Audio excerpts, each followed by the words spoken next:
Take video के साथ इस चैनल पर आप सभी का स्वागत है। नॉर्मली दोस्तों होता क्या है, हम लोग बैंक जाते हैं पैसा निकालने के लिए। आजकल एटीएम कार्ड्स का इस्तेमाल हो गया तो बैंक जाना भी कम ही होता अथवा यूपीआई से भी ऑनलाइन ट्रांजैक्शन करते हैं। लेकिन कई बार आवश्यकता क्या होती है, एज पर आरबीआई रूल आपको साल में एक बार विड्रॉल करना ही पड़ता है। लेकिन सारे बैंकों को एटीएम कार्ड से जुड़ना थोड़ा रिस्की भी होता है।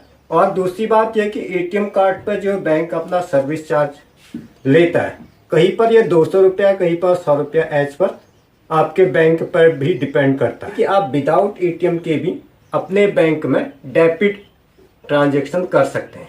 इसके लिए आपको क्या करना पड़ता है दोस्तों, इसके लिए आपको एक यूपीआई पिन जनरेट करना पड़ता है। अभी तक क्या हो रहा था, जब भी हम यूपीआई पिन जनरेट कर रहे थे तो हमसे या तो एटीएम कार्ड का डिटेल मांगा जाता या एटीएम कार्ड के, अगर आपके पास एटीएम कार्ड नहीं है, सपोज आप नहीं चाहते कि आप फालतू में साल का 200-250 रुपया बैंक को दें, आपके बैंक का आधार कार्ड लगा हुआ है बैंक में, अथवा ये जैसे मेरे हाथ में मोबाइल फोन है, आपका मोबाइल फोन में जो बैंक का रजिस्टर्ड है वो इसी फोन पर इंसर्ट होना चाहिए।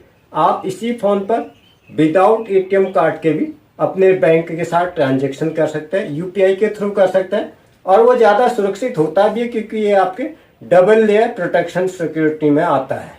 इसके अलावा एटीएम कार्ड में क्या होता है, कई बार एटीएम कार्ड दूसरे को मिल गया तो उससे हैकिंग की भी संभावना होती है। तो UPI is more better than ATM card. UPI में आपको कोई मेंटेनेंस चार्ज नहीं देना पड़ता, जबकि एटीएम कार्ड में आपको मिनिमम मेंटेनेंस चार्ज बैंक को पे करना ही पड़ता है, जहाँ से आपने एटीएम कार्ड एक्टिवेट करा लिया है, चाहे आप इस्तेमाल करें या ना करें। अभी सारे बैंक में सुविधा है, मेन बैंकों में। बाद में सभी बैंकों में ये फीचर रोल आउट कर दिया जाएगा, ऐसा एनपीसीआई का कहना, नेशनल पेमेंट सर्विस सिस्टम, जो आरबीआई की ऑथराइज साइट है।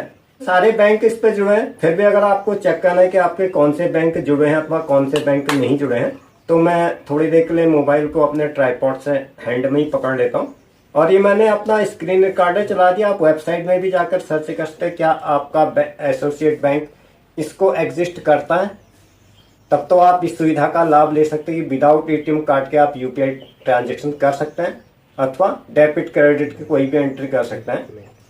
आप चाहे इन बैंकों को नोट डाउन कर सकते हैं अथवा स्क्रीन शॉट लेकर के भी इसके बारे में से अपने बैंक का मिलान कर सकते हैं। तो इस काम को किस तरह से करना है, इसके लिए हमें डायरेक्ट मोबाइल के ही स्क्रीन पर आना पड़ेगा। और ये ज़्यादा सुगमता के लिए मैंने अपने मोबाइल फ़ोन को इस तरह से ट्राइपॉड में अटका दिया है। टेबल पे मैं इसको रख लेता हूँ। इस काम को करने के लिए आपके मोबाइल फ़ोन में एक ऐप का होना ज़रूरी है।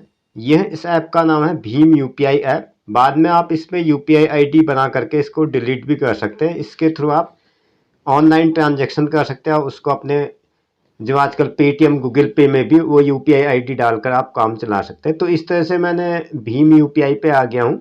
यहाँ से आपको ऐप इंस्टॉल कर लेना, जैसा कि आप देख पा रहे हैं, और थोड़ी देर में ऐप आपके मोबाइल फ़ोन पर इंस्टॉल हो जाए। इंस्टॉल होने के बाद ये आपसे कुछ परमिशंस मांगता है, जैसा कि आमतौर पर सभी वेबसाइट अथवा ऐप्स में होता है। आपके पहले आपको लैंग्वेज चूज करने के लिए कहा जाएगा। आप जिस भी लैंग्वेज आपको एग्जिस्ट करती है आप वो कर सकते हैं, हिंदी या अंग्रेजी में से। फिलहाल मैंने हिंदी ले लिया, आपको प्रोसीड कर लेना है। इस तरह से ये आपको सिम कार्ड को वेरीफाई करेगा, उसके बाद कॉन्टैक्ट को वेरीफाई करेगा, उसके बाद मैसेज को पढ़ने की आपको अनुमति मांगेगा। भीम यूपीआई आपको ये क्रम से दे देने। इसके बाद आपके ये वेरीफाई मोबाइल नंबर पर यहाँ से हम रिडायरेक्ट हो जाते हैं। आपके मोबाइल फ़ोन में जो भी सिम है वो आपको यहाँ से कंफर्म करना है। जो भी, कई बार क्या होता है मोबाइल फ़ोन में 2 सिम लगे होते हैं, तो जो भी बैंक के साथ जुड़ा है ये अपने आप को ऑटो डिडक्ट करता है। इसमें प्रक्रिया में आपका थोड़ा समय लग सकता है। इसको आपको कंफर्म करना है अथवा प्रोसीड करना है। यहाँ से हमारा मोबाइल नंबर वेरीफाई हो जाता है। थोड़े ही समय के बाद ये बैंक के सर्वर में जाकर आपके मैसेज भेजता है, बैंक की तरफ से आपको मैसेज आता है और साथ ही आधार कार्ड की तरफ से भी मैसेज आता है। बस इसमें ये बात ध्यान देना है कि जो आपके आधार का नंबर है और बैंक का नंबर है वो इसी फ़ोन में इंस्टॉल होना चाहिए। वो ओटीपी भेजा जाएगा आपके, ऑटो रीडिंग ओटीपी में चला जाता है। इसके बाद आपको इसमें एक लॉक सेट कर लेना है, जिससे कि आपके इस ऐप का मिसयूज ना हो। आप कोई भी 4 डिजिट का पिन इसमें एंटर कर सकते हैं। ये केवल ऐप के आपकी खाते की सुरक्षा के लिए। इसमें आपको बैंक अकाउंट चूज कर लेना, बैंक अकाउंट पे हमें क्लिक कर देते हैं। तो इस तरह से ये सारी बैंकों की लिस्ट आती है जो अभी ये सुविधा दे रही है कि आप विदाउट एटीएम के भी अपनी यूपीआई आईडी बना सकते हैं। इसमें से यहाँ इस जिस एरिया में मैं रहता हूँ उसके सारे ही बैंक इस पे उपलब्ध है। कुछ क्षेत्रीय ग्रामीण बैंक हैं, कुछ नैनीताल बैंक लिमिटेड है, 4-5 बैंक एग्जिस्ट नहीं करते। आने वाले समय में सारे बैंक को इसमें रोल आउट कर दिया जाएगा। इस प्रोसीड कर लेना, अपना बैंक चूज कर लेना है। तो ये थोड़ा आपके प्रोसेसिंग में टाइम लगाएगा।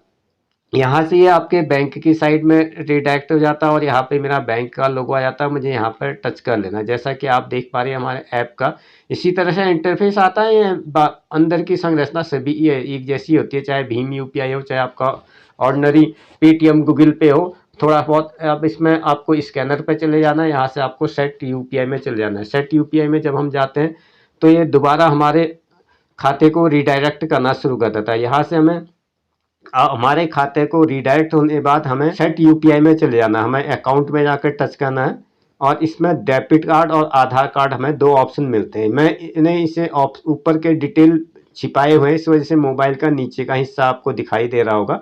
इसमें डेबिट कार्ड और आधार नंबर 2 तरीके से आप इसको यूपीआई आईडी बना सकते हैं। आप मेरा सपोज आधार से बनाना है तो आधार पे टच कर लेना है, यहाँ पे एक्सेप्ट कर लेना। कुछ इनकी टर्म एंड कंडीशन होती हैं, वो एक्सेप्ट करने के बाद आपके जो भी आधार बेस्ड ओटीपी आपका आ जाएगा, अपने आप रिडायरेक्ट करना है। यहाँ पर आपको अपने आधार कार्ड के नंबर इसमें लिख लेने हैं जो भी आपके आधार कार्ड में है। जैसा कि आप देख पा रहे हैं इसमें स्पष्ट लिखा हुआ है, पहले 4 डिजिट आपके आधार कार्ड के इसमें लिख लेने हैं दी हुई जगह पर। आप इसके बाद आपको प्रोसीड करना है। जब प्रोसीड करेंगे तो आपका यहाँ पे यूपीआई पिन आ जाएगा। इसके बाद यूपीआई लाइट पिन भी डाल सकते हैं, जिसमें 500 की पेमेंट के लिए आपको किसी भी पासवर्ड वगैरह की जरूरत नहीं होती। फिलहाल मुझे ये फीचर ज़्यादा समझ में नहीं आता है तो इसमें इसको छोड़ देता हूँ।